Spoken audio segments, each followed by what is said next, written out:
জীবনে বারবার ব্যর্থ হয়ে যাচ্ছি, বারবার ঠকে যাচ্ছি, বারবার মানুষ আমার বিশ্বাস নিয়ে খেলছে, বারবার আমি এতবার পড়ে যাচ্ছি, মনে হচ্ছে যে আল্লাহ আমাকে ভালোবাসেন না।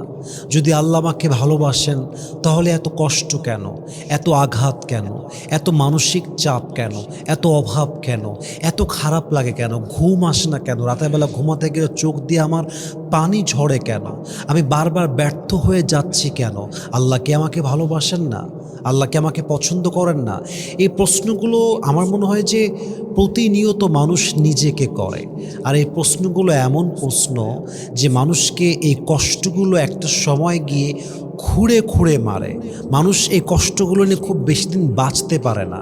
প্রথমত মাথায় রাখবেন, যখন বারবার মন বলবে আল্লাহ কি আমার কষ্ট দেখে না, আমি কেন বারবার ব্যর্থ হচ্ছি, কেন বারবার কষ্ট পাচ্ছি, আল্লাহ বলছেন ওয়াল্লাহু বাসীরুম বিমা তা'মালুন, বান্দা তোকে আমি দেখতে পাচ্ছি, তোর কষ্ট আমি দেখতে পাচ্ছি, তোর কষ্ট কেউ ফিল না করুক আমি আল্লাহ তোর কষ্ট ফিল করতে পারি, তোর কষ্ট কেউ দেখতে না পারুক আমি তোর কষ্ট দেখতে পারি।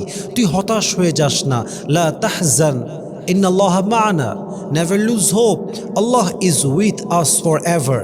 আল্লাহ বলছে বান্দা হতাশ হয়ে যেও না, আমি তোমার সাথে আছি। অপর আয়াতে আল্লাহ তাআলা বলছেন ওয়াহুয়া মা'কুম আইনামা কুনতুম, wherever you are Allah is there for you forever। বান্দা তুমি যেখানেই থাকো না কেন আল্লাহ তোমার সঙ্গী হিসেবে আছেন, আল্লাহ তোমার বন্ধু হিসেবে আছেন। হতাশ হয়ে যেও না, নিরাশ হয়ে যেও না, আমি আল্লাহর উপরে ভরসা রাখো। ওমাই ইয়াতাওয়াক্কাল আলাল্লাহি ফাহুয়া হাসবুহ। আল্লাহ বলছে whoever trust in Allah subhanahu wa ta'ala, Allah is sufficient for him। যে ব্যক্তি আল্লাহর উপরে ভরসা করতে পারে আল্লাহ একাই তার জন্য যথেষ্ট হয়ে যায়। পড়েন সবাই সুবহানাল্লাহ। তাহলে মেহেরবানি করে ভয় পাবেন না, আল্লাহ আপনাকে দেখছেন। দ্বিতীয়ত কথা হচ্ছে, যখন প্রচণ্ড বিষণ্ণতা কাজ করবে, প্রচণ্ড খারাপ লাগবে, চোখ দিয়ে পানি পড়বে, দেয়ালে পিঠটা ঠেকে যাবে, মনে হবে আর কেউ নেই, এই কষ্ট আমি আর সহ্য করতে পারছি না, আমাকে কেউ এসে বাঁচাক। মাথায় রাখবেন আল্লাহ তাআলা বলেছেন লা ইউকাল্লিফুল্লাহু নাফসান ইল্লা উসআহা। He doesn't test anybody beyond their power, beyond their capacity, beyond their capability।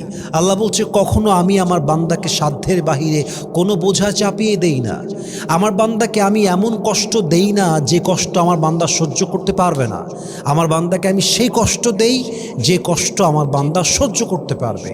আমার বান্দাকে আমি সেই পরীক্ষা নেই যে পরীক্ষা আমার বান্দা ফেস করতে পারবে। আমার বান্দাকে আমি সেই বিপদে ফেলি যে বিপদ থেকে আমার বান্দা উদ্ধার হয়ে আসতে পারবে। তো যে কোনো কষ্ট হতে পারে, যে কোনো আঘাত হতে পারে, এটা মাথায় ইনস্টল দিয়ে দেন, আপনি সহ্য করতে পারবেন, তাই আল্লাহ আপনাকে দিয়েছে। আল্লামা ইকবাল লিখেছেন কি অসাধারণ কথা, अल्लाह कभी ऐसा बोझ नहीं डालता जो तुमसे कभी संभाला ही ना जाए। तुम्हें बस टूटना नहीं है क्योंकि तुम्हारी रब को तुम्हारी ताकत पर पूरा यकीन है। कभी तुम्हें तन्हा लगे तो याद रखना कि रब तुम्हारे बहुत करीब है और हर रात के बाद दिन की रोशनी ज़रूर आती है। बस सब्र का दामन थाम के रखो, यही तुम्हारी सबसे बड़ी ताकत है। और याद रखना जो आज टूटा है वो कल तुम्हारे लिए रहमत की वजह ज़रूर बनेगा इंशाअल्लाह। What an amazing words it is। কতটা মোটিভেশনাল কথা। আল্লাহ কখনো তার বান্দাকে এমন জিনিস চাপিয়েই দেন না যেটা বান্দা তার কাঁধে সহ্য করতে পারে না। আমাকে জাস্ট ভেঙে যাওয়া চলবে না, আমি ভেঙে গেলে হবে না, আমি হতাশ হলে হবে না, আমি মরে গেলে হবে না, আমি চাপ নিলে হবে না, আমাকে আল্লাহর উপরে ভরসা রাখতে হবে। সবরের রশিকে শক্ত করে আগলে ধরতে হবে। মনে হচ্ছে আজকে এই কারণে ভেঙে যাব, শেষ হয়ে যাব, যেটা আজকে তোমার ভাঙ্গার কারণ আগামীকাল তুমি দেখবে এটাই তোমার সফল হওয়ার কারণ হয়ে যাবে। ঠিক কিনা বলেন সবাই আপনারা? হতাশ হবেন না, never lose hope, never be frustrated. হতাশ হয়ে যাবেন না। ছোট্ট আর একটা কথা বলতে চাই, যখনই খুব বেশি এরকম মনে হবে বারবার ব্যর্থ হচ্ছি, বারবার কষ্ট পাচ্ছি, একটা আয়াত স্মরণে রাখবেন, فإن مع العسر يسرا إن مع العسر يسرا। Indeed, with every hardship there is ease। প্রত্যেক কষ্টের সাথে স্বস্তি আছে, অ্যান্ড এই স্বস্তি আপনাকে খুঁজে বের করতে হবে। কোনো না কোনো স্বস্তি আছে। হয়তো বারবার ব্যর্থ হচ্ছেন কিন্তু শারীরিকভাবে সুস্থ আছেন। হয়তোবা টাকা পয়সা একটু কম, বাট আপনার ওয়াইফটা খুব ভালো, স্বস্তি আছে। হয়তোবা আপনার বাচ্চা দেখতে একটু অসুন্দর, বাট অন্য বাচ্চার মতো অসুস্থ নয়, স্বস্তি আছে।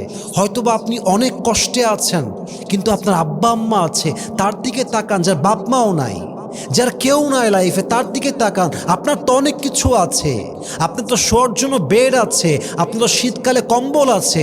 অনেকে রেল লাইনে শুয়ে থাকে, গায়ে একটা জামা নাই, কাঁথা নাই, কম্বল নাই, আপনি অনেক ভালো আছেন। ফাইন্না মা'আল উসরি ইউসরা, indeed with every hardship there is is.